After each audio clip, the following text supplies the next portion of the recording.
미국의 어느 작은 마을에 윌리라는 9살 소년이 있었습니다. 그 당시 미국 나이 학년으로는 4학년에 해당이 되는데 지적인 능력이 좀 떨어지는 거예요. 그래서 그 친구는 2학년에 다니고 있었습니다. 그의 성탄절에 주일학교에서 선곡을 하게 되었는데 윌리가 역을 하나 맡았어요. 그 역이 여관집 주인 역이었습니다. 예배당에 많은 사람들이 모여들었습니다. 연극이 진행되던 중 요셉과 마리아가 여관으로 다가가서 막 문을 두드리는 거예요. 그때 주인이 나와서 방이 찼으니 다른 곳으로 가라고 그렇게 말을 합니다. 근데 요셉과 마리아가 간절히 사정하죠. 우리는 너무 멀리에서 왔습니다. 하나님 지금 금방 출산할 것 같습니다. 제발 좀 부탁드립니다.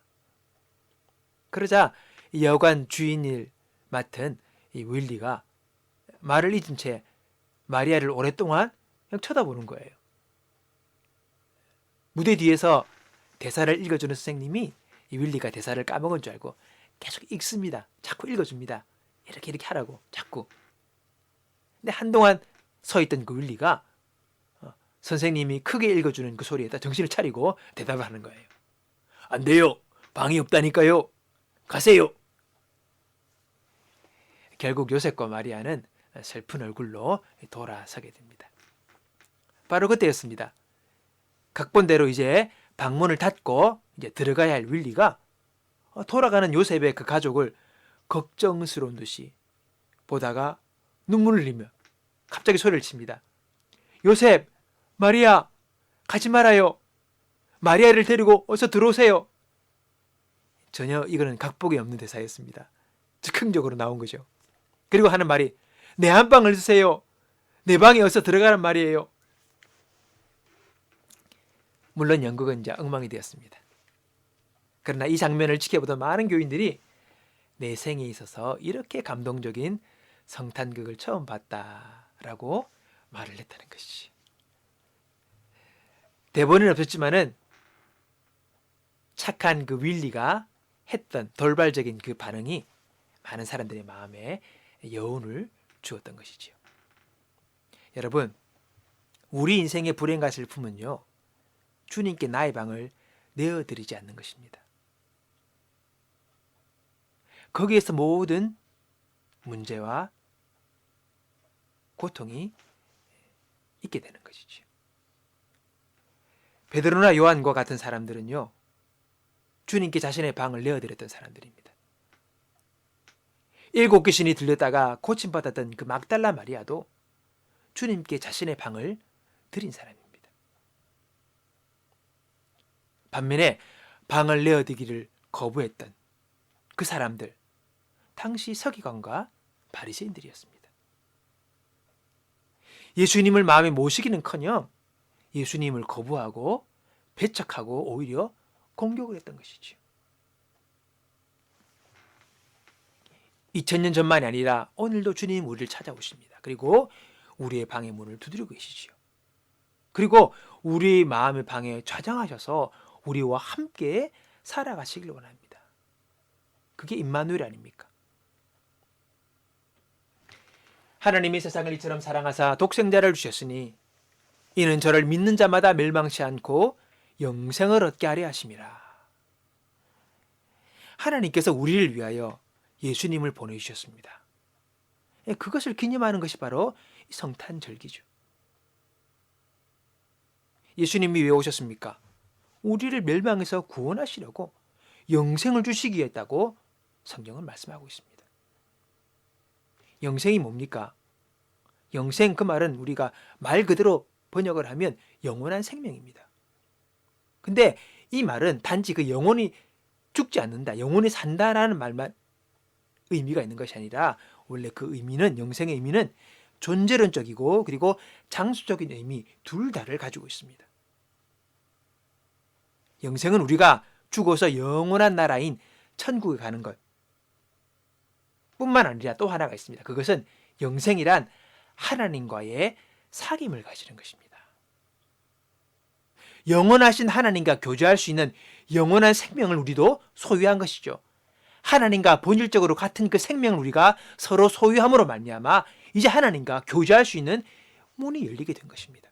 그것이 바로 우리 영생을 얻었다는 것이죠. 더 이상 하나님이 먼데 계신 분이 아니라, 나와 관계 없는 분이 아니라, 내가 다가설 수 없는 분이 아니라 그분과 교제할 수 있는 그 길들이 예수님을 통하여 우리에게 주어지게 되었다는 것이 바로 영생을 얻었다는 말입니다. 우리가 영생을 얻게 되면 이제 하나님과의 교제가 회복되는 것입니다. 예수를 믿는 사람은 더 이상 이제 혼자가 아닙니다. 그리고 그 사람은 하나님을 아버지라고 부르고 하나님과 교제할 수 있는 길이 열린 사람입니다. 그래서 하나님과 함께 이 세상을 살아가다가 우리의 생이 끝나는 그날, 이제는 우리가 죽은 뒤에 영원한 나라 그 천국으로 갈 수 있는 사람들, 그 믿음을 가진 사람들이 바로 예수 믿는 사람이고 영생을 얻은 사람들이라는 것이죠. 자, 그렇다면 이 영생의 은혜, 영원한 생명을 우리가 어떻게 얻게 됩니까? 오늘 성경을 보니까 요한복음 3장 16절은 예수를 믿는 자에게 그 영생이 주어진다고 합니다. 근데 이 믿는다라는 말이 어떤 분들은 좀 이렇게 애매하게 어렵게 생각하는 분들이 있습니다. 근데 이 믿는다는 말이 어떤 의미인가 하는지요. 요한복음 1장 12절에 보면 이렇게 말하고 있습니다. 영접하는 자, 곧 그 이름을 믿는 자들에게는 하나님의 자녀가 되는 권세를 주셨으니, 이렇게 설명합니다. 여러분, 믿는다는 것은 영접한다는 말과 동의어가 됩니다. 믿는다는 말은 다시 말하면 예수님을 영접했다는 것이죠. 그것이 바로 믿는 것입니다. 예수님을 영접한다, 받아들인다는 거죠. 여관방이 없어서 예수님을 그냥 가려고 하려다가 여리고 순수한 그 마음의 윌리는 마리아와 요셉을 자기 방으로 모셔들여서 예수님을 자신의 방으로 초대하여 예수님을 모신 것처럼 우리도 주님을 모시면 이제 주님과 함께 새로운 삶이 시작되어지게 되는 것입니다. 예수님을 마음에 모시면 하나님과 함께하는 삶이 거기서 시작되는 것입니다. 여러분, 그 광고 구절을 봤습니까? 어느 날 그 사람이 내 마음에 들어왔다. 예, 뭐 빈폴 선전인가 뭐 어떤 그 CF 선전에 뭐 그런 문구가 나옵니다. 어느 날 그 사람이 내 마음에 들어왔다. 그때 이후로부터 그 사람이 떠나지 않는다. 늘 생각이 나고 늘 기억이 나고 순간순간 떠오르며 그 사람이 내 마음에서, 내 생각 속에서 사라지지 않는다. 여러분, 바로 그것이 예수님을 마음에 모신 것입니다. 예수님이 내 삶에 들어오셔서 예수님의 생각이 나고 예수님이 기억나고 내 삶의 순간순간마다 예수님이 떠오르고 기억되면서 그분과 함께 얽혀진 삶이 시작되는 것, 바로 그것이 예수님을 내게 모셔드릴 때에 여러분, 그런 일들이 일어나게 되는 것입니다. 어느 날 내 마음속에 들어온 그 사람과 함께 잘 되면 결혼도 하고 장가도 가고 시집도 가면서 평생 함께하는 일들이 일어나게 되는 것이지요. 여러분, 예수를 믿는다는 것은 예수님이 어느덧 내 삶 속에 들어오셔서, 내 마음속에 들어오셔서 그분이 나에게 하나님과 예수님과 구원자가 되어지는 그때, 바로 그것이 믿음의 출발이 되는 것입니다. 그리고 나아가 그 주님께서 내 삶을 이끄실 때에 하나님이 주시는 마음의 평안도 누리고 두려움과 절망도 이기고 내 삶의 문제를 풀어나가는 지혜를 주시면서 그 주님의 도움을 얻게 되어지는 것이죠. 어찌할 바 모르는 삶의 문제 가운데서도 인도를 받는 은혜를 누리게 되는 것입니다. 더 이상 혼자가 아니라 주님과 함께하는 삶을 이제 그 사람은 살아갈 수가 있게 되는 것입니다. 예수를 믿으면, 예수를 영접하면 예수님을 나의 주인으로 모시면 그렇게 된다는 것입니다. 다윗은 고백합니다. 하나님과 함께하는, 그분과 함께 가는, 그분과 함께 살아가는 삶의 모습이었단지를 시편 16편 11절에 주께서 내게 생명의 길을 보이시리니 주 앞에는 충만한 기쁨이 있고 주의 오른쪽에는 영원한 즐거움이 있나이다. 우리의 삶을 기쁨과 즐거움으로 주님이 이끄시는 거죠. 전에 몰랐던 그 기쁨, 전에 몰랐던 즐거움이 있는 것이죠. 또 다른 차원의 즐거움과 기쁨입니다. 그것은 바로 하늘의 기쁨이요 하늘의 즐거움이죠. 그것으로 천국이 있음을, 하나님이 계심을 우리에게 주님 말씀하시면서 그분이 우리와 함께 살아가기를 시작하시는 것이죠. 이 세상은 고난과 슬픔이 많은 세상입니다. 인생 자체가 바로 고난이고 슬픔이지요. 그러나 그 안에서 주님이 주시는 기쁨, 주님이 주시는 즐거움, 주님이 주시는 평안, 이것을 우리가 맛보면서 세상에서 다가오는 모든 어려움들을 이기며 살아가게 하시는 것입니다. 부활하신 예수님께서 두려워하고 있는데 죄들에게 나타나서 말씀하시죠. 요한복음 20장 보면 여드레를 지나사 죄자들이 다시 집 안에 있을 때에 도마도 함께 있고 문들이 닫혔는데 예수께서 오사 가운데 서서 이르시되 너희에게 평강이 있을지어다. 여러분, 우리 예수님은 두려워하는 자들에게 제일 먼저 평강을 주십니다. 불안해하고 두려워하고 어찌할 바 모르는 위기와 긴장 속에 갇혀있던 그 죄들에게 제일 먼저 찾아가서 하신 말씀이 너희에게 평강이 있을지어다. 뭡니까? 샬롬 아닙니까?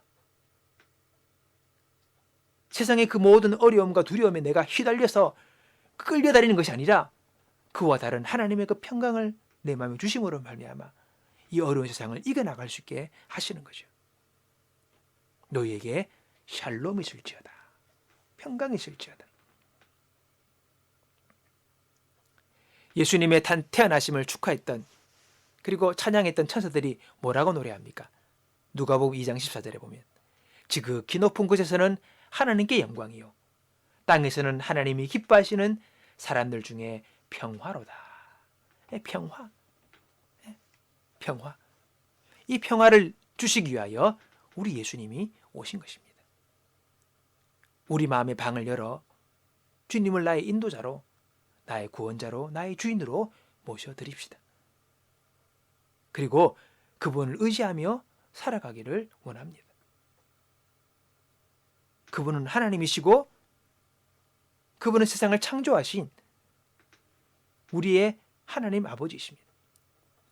그분을 모신다면 우리는 능히 세상을 이기고 어렵고 힘들지만 그러나 이 모든 것을 이기고 견디게 하시고 풀어가시고 그리고 살아가게 하시는 주님의 그 위로하심과 지혜오심과 인도하심을 우리는 분명히 맛보며 살아갈 수가 있는 것이지. 그분을 모시면 이 성탄의 은혜, 하나님이 우리와 함께 하시는 임마누엘의 은혜, 나를 인도하시고 도우시는 그 은혜를 우리는 누리며 살게 될 것입니다. 오늘 우리 마음 가운데 모신 주님을 더욱더 의지하고 그분을 바라며 우리가 그분을 의지하는 믿음을 통하여서 오늘 우리에게 주어진 삶의 자리에서 승리하며 나가는 저와 여러분이 되기를 바라는 것입니다.